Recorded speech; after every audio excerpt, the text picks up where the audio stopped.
Hello ninth class. आज हम करेंगे एक्सरसाइज 8.2 का क्वेश्चन नंबर 5। ठीक है, क्वेश्चन नंबर 5 में क्या दे रखा है देखो।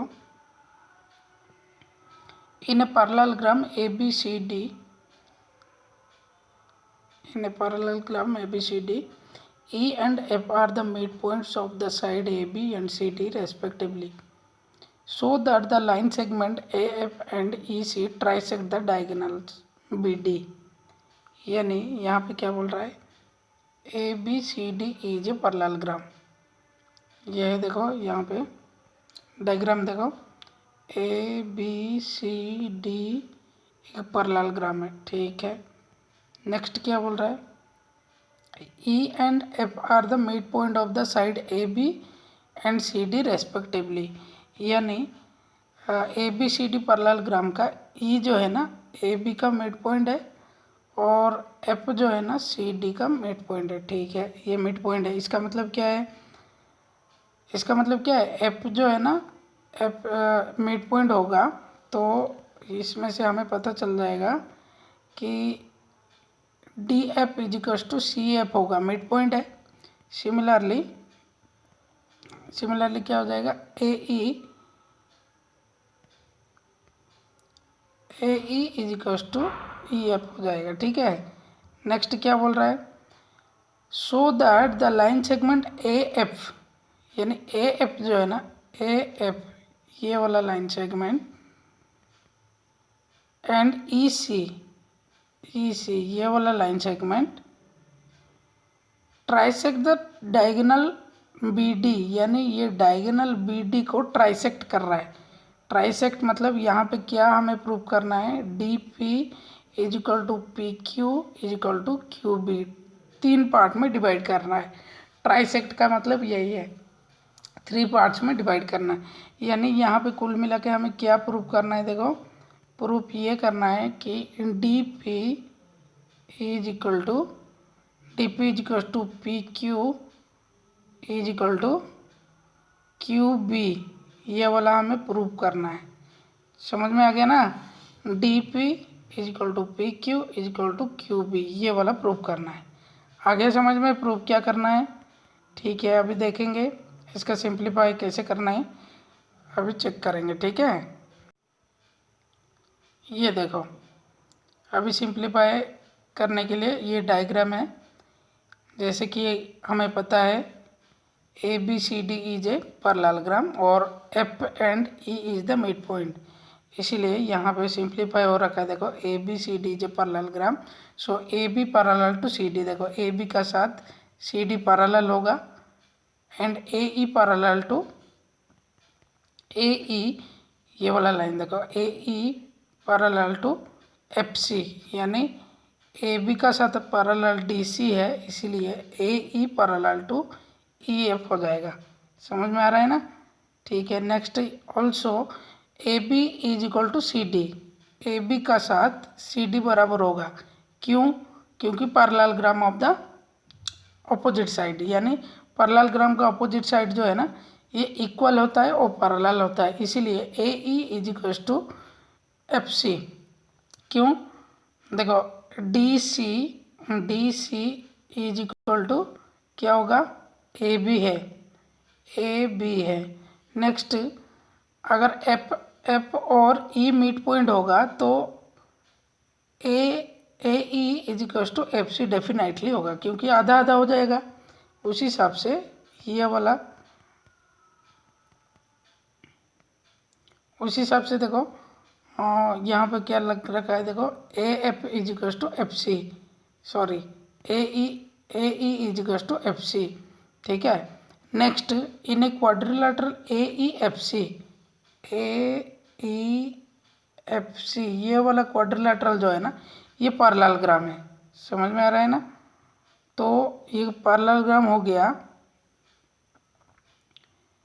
तो यहाँ पे क्या बोल रहा है, in a quadrilateral AEFC one pair of opposite sides are equal and parallel, यानी देखो AE is equal to FC हो गया और AE का साथ पैरेलल FC हो गया।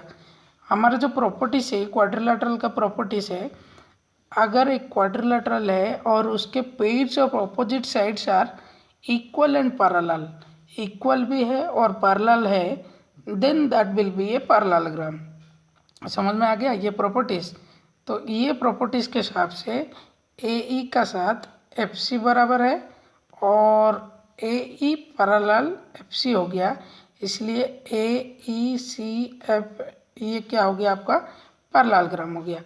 यही लिख रखा है देखो, A E F C is a parallelogram. ठीक है, अगर ये पैरेललोग्राम हो जाए तो देखो ये पैरेललोग्राम हो जाएगा, तो यहाँ पे क्या समझ में आ गया, ये लाइन और ये लाइन पैरेलल हो जाएगा क्योंकि पैरेललोग्राम का अपोजिट साइड है, तो A F parallel to E C हो जाएगा। यही लिख रखा है देखो यहाँ पे, A E parallel to F C हो गया।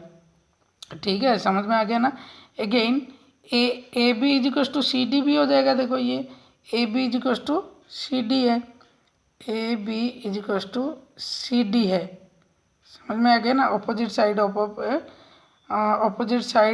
पैरेललोग्राम। ठीक है, यहाँ तक आ गया क्या समझ में। तो यहाँ फिर भी मैं रिपीट कर देता हूँ। देखो A B C D parallelogram है, A B C D parallelogram है, opposite sides are equal and parallel है, और इसीलिए ई और एफ मिड पॉइंट है। इसी वजह से A E is equal to F C है और A E parallel to F C है। Hence A E F C, A E F C is a parallelogram. ये पैरेललोग्राम वजह से क्या है, ए एफ जो है ना ई सी का साथ पैरेलल हो जाएगा। आ गया यहाँ तक समझ में। ठीक है, नेक्स्ट देखो यहाँ पे A E is equal to F C है, A E is equal to F C है। देन ये यहाँ पे क्या समझ में आ रहा है कि ई जो है ना ये मिड पॉइंट है। ठीक है, और एफ क्या है, मिड पॉइंट है, इसीलिए यहाँ पे ये वाला लाइन लिख रखा है। ठीक है, क्या है, A E is equal to F C, क्योंकि E and F are the mid point of the side A B and C D है। ठीक है, next in quadrilateral A E F C, ये वाला one pair of opposite sides are parallel and equal to each other, therefore AEFC is a parallelogram, so AF parallel to EC, ये वाला आ गया। ये कुछ भी नहीं है, रिपीट हो रखा है। नेक्स्ट डी के सी ट्रायंगल देखेंगे। अभी ये जो पैरेललोग्राम है, इसी वजह से यहाँ पे AF पैरेलल टू EC, कुल मिला के यही देखना है, ये इम्पोर्टेंट है। ठीक है, नेक्स्ट अभी कौन सा ट्रायंगल ले रहे हैं हम, ये वाला triangle D Q C, D Q C, ये वाला ट्रायंगल। देखो इसमें से क्या हो रखा है, देखो एफ जो है ना मिड पॉइंट है, और मिड पॉइंट है, और ये वाला लाइन क्यू सी का साथ पैरेलल है।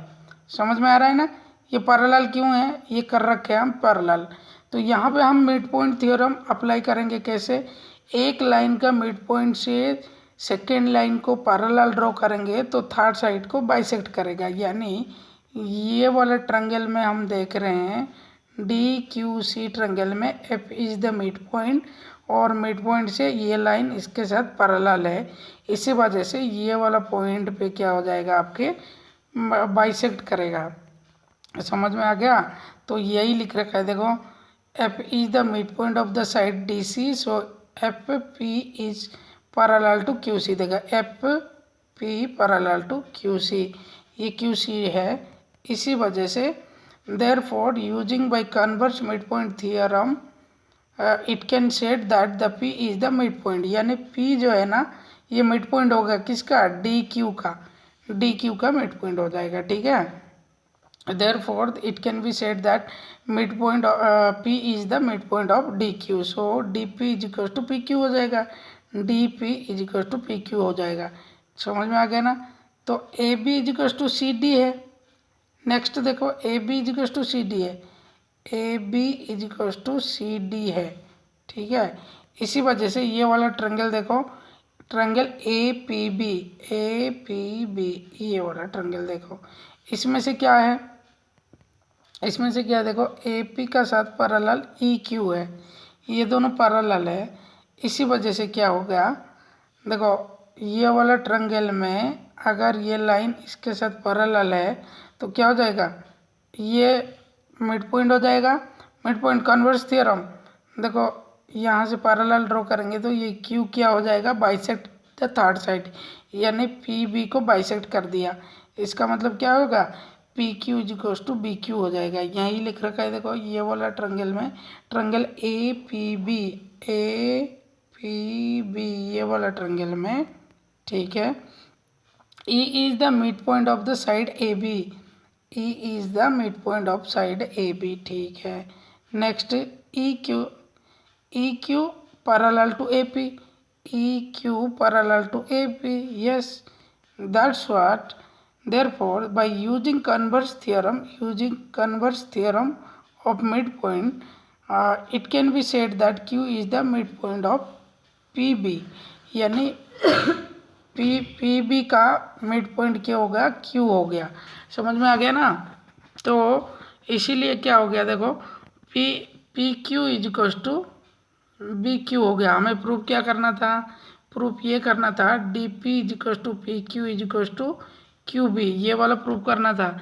अभी प्रूफ हो गया ना कि D P equals to P Q equals to क्या हो गया, क्यू बी हो गया। पहले क्या, क्यू बी, पहले हम प्रूफ क्या कर दिया, पहले तो ये प्रूफ किया कि D P equals to P Q, ये वाला ट्रायंगल लेके हम प्रूव कर दिया कन्वर्स थ्योरम से। नेक्स्ट क्या किया, सेकेंड वाला ट्रायंगल, ये वाला ट्रायंगल लेके हम कन्वर्स थ्योरम के हिसाब से पी क्यू ये वाला प्रूव कर दिया, P Q equals to Q भी प्रूव कर दिया। इसी वजह से ये 3 पार्ट में डिवाइड हो रखा है, डी पी, पी क्यू और क्यू बी, ये 3 ट्राइसेक्ट हो गया। समझ में आ गया क्या। इसीलिए देखो यहाँ पे P Q equals to Q P from equation 1 and 2, यहाँ पे इक्वेशन कहाँ है, इक्वेशन ये रहा 1 है, और इक्वेशन 2 कहाँ गया, यहाँ तो इक्वेशन 1 है और इक्वेशन 2 ये रहा, इक्वेशन 2 है, ये रहा। इक्वेशन 1 और 2 में से क्या समझ में आ गया, ये समझ में आ गया कि D P equals to P Q equals to P Q. इसलिए हैंस